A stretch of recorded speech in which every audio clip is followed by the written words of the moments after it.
आज का प्रश्न है मीडिया की हिंदी भाषा का क्या तात्पर्य है। संक्षिप्त में लिखिए। मीडिया की हिंदी भाषा का तात्पर्य यानी जो मीडिया होता है सोशल मीडिया, उसका हिंदी भाषा का क्या तात्पर्य है। या आपको ऐसा भी पूछ सकता है कि हिंदी में जनसंचार की दिशा एवं दशा पर प्रकाश डाले। या ऐसा भी पूछ सकता है कि संचार माध्यम में हिंदी का आज क्या महत्व है, अपने विचार दीजिए। यानी कि संचार माध्यम सोशल मीडिया में हिंदी का क्या महत्व है, उसके बारे में आज हम लोग डिटेल से जानेंगे। तो स्टार्ट करते हैं वीडियो को बिना किसी देरी के। उत्तर: संचार मनुष्य के जीवन का प्रथम आवश्यकता है। आचार विचार भाव अनुभूति के संचार के माध्यम सृष्टि के प्रारंभ से ही किसी न किसी रूप में विद्यमान है। संचार अथवा जनसंचार ऐसी प्रक्रिया है जिसमें दो या दो से अधिक मनुष्य के मध्य विचारों, तत्व,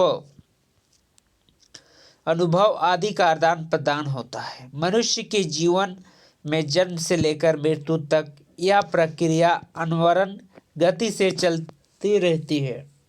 जनसंचार का उद्देश्य किसी जानकारी या विचार को देश और समाज के सभी लोगों तक पहुंचाना है ताकि आम जनता उससे लाभान्वित हो सके।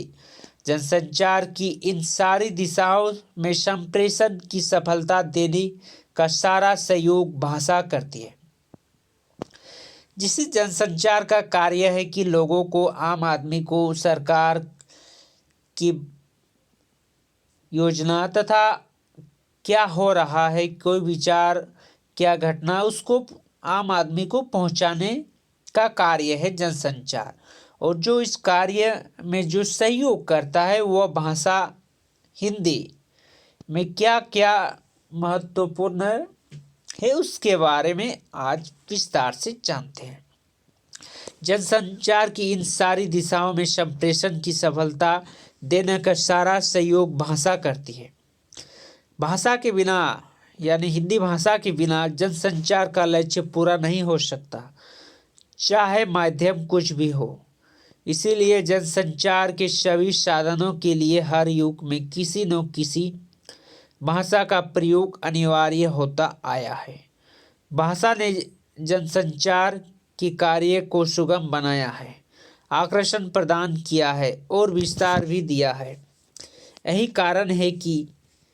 कारण है कि हम जनसंचार के सर्वसुलभ साधन के रूप में प्रयोग करते हैं। भाषा आदि सामाजिक व्यवहार की केंद्रीयता सत्ता है तो यह जनसंचार की रीढ़ की हड्डी भी है। भाषा के बिना जनसंचार के किसी भी माध्यम में समसक उपयोग संभव नहीं है। इसीलिए जनसंचार और भाषा के अंतर संबंधों पर कोई विपरीत टिप्पणी नहीं की जा सकती है। संचार भर की भाषा अपने अपने प्रयोग क्षेत्र में जनसंचार के माध्यम बनी हुई है। अब भाषा की विकसित अवस्था का यह मापदंड भी बन गया है कि उसमें जनसंचार के माध्यम के रूप में प्रयुक्त में जितनी विशेषताओं और संभावनाएं हैं, किसी भी समर्थ भाषा में यह अपेक्षा की जा रही है कि वह अधिकाधिक जनसंचार सुविधाओं में संवहन करे और इस क्षेत्र में अपनी क्षमता का परिचय दे। हिंदी में जनसंचार में संप्रेषण का इतिहास नया नहीं है। 9वीं शताब्दी में प्राप्त शिलाकृत रचनाओं से यह संकेत मिलता है कि हिंदी ने संवाद संप्रेषण के क्षेत्र में अपना विशिष्टताओं का संकेतन आरंभ कर दिया था।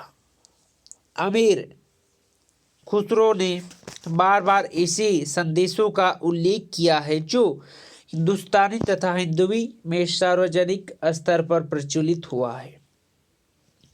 मध्यकाल के भक्तों और संतों ने इस सांस्कृतिक पुनर्जागरण का आलेख जगाया था।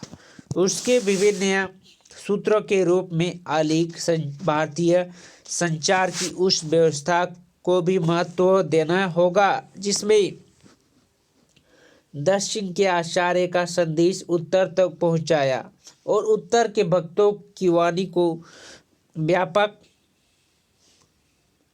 व्यापक रूप से विस्तार दिया। मुगल बादशाहों ने संचार माध्यम की उपदेशता को प्रशासनिक कार्य के लिए अपनाया, लेकिन आधुनिक अर्थ में जनसंचार की सुविधाओं का आकाश यूरोपीय संपर्क के बाद ही खुला। 19वीं शताब्दी में ईस्ट इंडिया कंपनी की प्रभुत्व विस्तार के साथ साथ हिंदी भाषा जनता का परिचय जनसंचार के ऐसे नए नए माध्यम से होने लगे जिसके साथ अब तक उनका रिश्ता नहीं बना था। भारतेंदु हरिश्चंद्र ने बार बार ऐसे नए संचार माध्यमों को हिंदी भाषा से जोड़ने का वकालत की है, जिनका आविष्कार यूरोप में हुआ और भारतीय वातावरण में इनकी उपदेशता सिद्ध होने लगी थी। सांस्कृतिक पुनर्जागरण के इस आंधी का नेतृत्व 19वीं शताब्दी के उत्तरार्ध में भारतेंदु केशव चंद्र सेन, राजा राम मोहन राय और स्वामी दयानंद जैसे लोगों ने किया, जिसका विस्तार में आधुनिक जनसंचार माध्यमों ने धीरे धीरे अपने शक्ति का परिचय दिया। हिंदी भाषा का परिवर्तन और विकास की प्रक्रिया में इन संचार माध्यमों ने नई दिशा दी।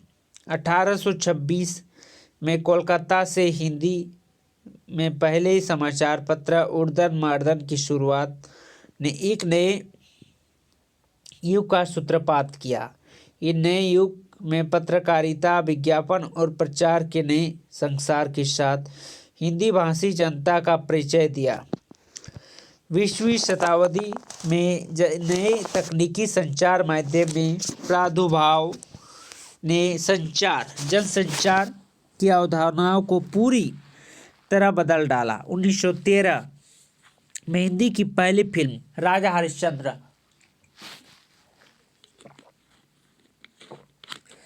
ने राजा हरिश्चंद्र, जिसके डायरेक्टर दादा साहब फाल्के थे और प्रोड्यूसर भी दादा साहब फाल्के ही थे राजा हरिश्चंद्र के।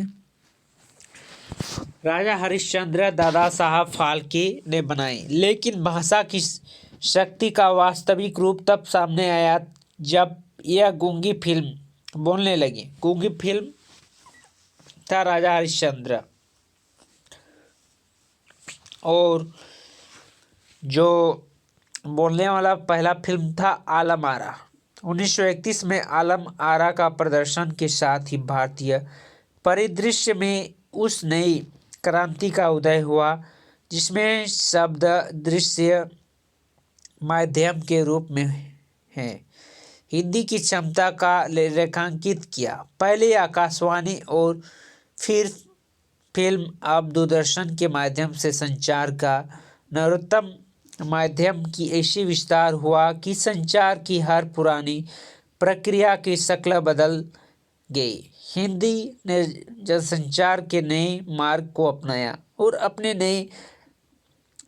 अपने लिए नवीनतम तकनीक साधनों की भंगिमा स्वीकार की। विज्ञापन और प्रचार के सभी नए पुराने संसाधनों को अपनाते हुए हिंदी भाषा ने अपनी प्रयोजनशीलता के इस विलक्षण कण को उद्घाटित किया। जनसंचार माध्यम में हिंदी ने एक और हिंदी को ही न जाने कितने व्यापक भूभाग तक फैलाया है, तो दूसरी ओर हिंदी भाषा की संरचना और प्रयुक्त में कोई करवटें उपस्थित की है। संचार माध्यम की हिंदी न तो सामान्य बोलचाल की हिंदी है और न ही सार्वजनात्मक स्तर का प्रयोग में आने वाला काव्य भाषा। वही निजी और सार्वजनिक उपक्रम में प्रयुक्त होने वाली शुल्क राजभाषा भी नहीं है। संचार माध्यम में हिंदी अपने माध्यम विशेष के प्रति ईमानदार भाषा है। यही कारण है कि जनसंचार के विभिन्न माध्यमों की भाषा में प्रयुक्त करते समय प्रवक्ता को इस बात का ध्यान रखना होता है कि उस से जिस माध्यम के लिए संप्रेषित का लक्ष्य प्राप्त करना है, निश्चय ही रेडियो की हिंदी और पत्रकारिता की हिंदी में अंतर है। विज्ञापन की हिंदी और दूरदर्शन की विभिन्नता, कार्यक्रम की हिंदी में अंतर है। सड़क पर नजर आने वाले पोस्टर के विज्ञापन और आकाशवाणी के विज्ञापन में अंतर है। कंप्यूटर और माइक्रोचिप के इस दौर में जनसंचार माध्यम की भाषा के रूप में हिंदी ने अपने बहुआयामी सामर्थ्य का विभिन्न स्तर पर इंगित किया। यही कारण है कि भाषिक मौलिकताओं और प्रयुक्त के स्तर पर जनसंचार माध्यम में हिंदी की असीम संभावनाएं हैं। हिंदी के महत्व और विस्तार को विश्व जिन पर स्थापित करने की दिशा में जिन नए प्रयोजनों का उदय पिछले 100 वर्षों में हुआ, उसमें जनसंचार माध्यम का विशिष्ट भूमिका है। नए पुराने जनसंचार माध्यम की अभिव्यक्ति क्षमता को हिंदी ने अपनी आयामी कौशल प्रदान किया है। यह एक ऐसी प्रयुक्त क्षेत्र है जिसमें की सीमा आकाश हो सकती है। इसीलिए जनसंचार माध्यम के संप्रेषण साधन के रूप में हिंदी की बहुमुखी दिशाओं और संभावनाओं का अनुशीलन अपने आप में एक चुनौती है। आने वाले दिनों में जनसंचार माध्यम के स्वरूप में लगातार परिवर्तन की संभावनाएं हैं और तदनुसार जनसंचार के इन दिशाओं में हिंदी की शक्ति का विस्तार की संभावनाएं हैं। जितना भी प्रयोग जनसंचार में हिंदी में हुए हैं, हो रहे हैं और होंगे, उन सबों में हिंदी की व्याकरणिक, ध्वनि, प्रक्रियात्मक व्यवस्था एवं संरचनाओं का समावेश संप्रेषण के लिए हो रही है। सामाजिक, राजनीतिक, आर्थिक, वैज्ञानिक, रेल, डकतार एवं विभिन्न क्षेत्र में अन्य भाषाओं के शब्द में जो हिंदी में प्रयुक्त होंगे, उनके लिए कुछ नियम, परिनियम, व्यवहार और व्याकरण के आधार पर अपनाए गए हैं। उन्हें सिद्धांत कहेंगे। स्थानीय, प्रांतीय, राष्ट्रीय एवं अंतर्राष्ट्रीय स्तर पर हिंदी शब्द का प्रयोग जो हो रहा है, उन्हें हमें विनियोग कहेंगे।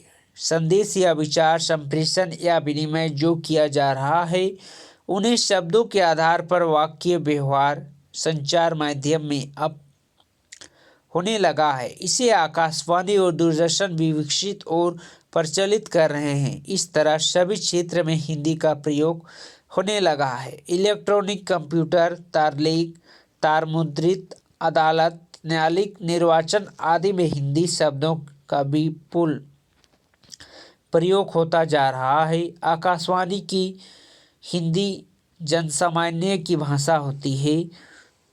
दूरदर्शन तो सभी दृश्यों को देखकर विधि, बैंक, शिक्षा, क्रीड़ा, स्वास्थ्य, कृषि आदि क्षेत्र में हिंदी शब्दावली का प्रयोग अगर खूब कर रहे तो इससे जनसामान्य अपने प्रयोग लाने लगेंगे। आवश्यकता अनुसार परिचर्चा से बोलचाल वाले सामान्य हिंदी की विशेषता होती है। यानी हिंदी का प्रयोग हर आदमी, हर समाचार पत्र करे तो ये सामान्य हिंदी में विकसित होती है। श्रव्य के दृश्य माध्यम से हिंदी का प्रचार सरल हो सकता है। अब तो हिंदी में प्रचलित शब्द के कोई रूपों में को कंप्यूटर के लिए एक रूप बनाने का सिद्धांत और प्रयोग निश्चित किए गए हैं। जैसे चाहिए का रूप होना चाहिए, इसी तरह जाए तथा जावे की में एक रूप जाए हुआ है। इसी तरह गेने के लिए नई वचनीयता है। अनुवाद भाषा शिक्षण के लिए वाक्य स्तर पर एक रूपकता लाना आवश्यक हो गया है। अनुवाद में प्रचलित श्रेष्ठ शब्दों का प्रयोग संप्रेषणीय होता है, अतः आवश्यकता अनुसार लिम्पियर द्वारा प्रचलित आगत शब्दों का प्रयोग उचित लगता है। जैसे कंप्यूटर के लिए परिकलित, डिप्लोमा के लिए पत्रोपाथी, कंप्यूटर के लिए संगणक आदि। इस तरह संचार माध्यम में हिंदी का विषय क्षेत्र बहुव्यापी है। इस हिंदी में संप्रेषणता, सरलता, एकरूपता, असदृश्यता आदि विशेषताएं होनी चाहिए। ये थे हिंदी में जनसंचार की दिशा एवं दशा के बारे में विस्तार के साथ।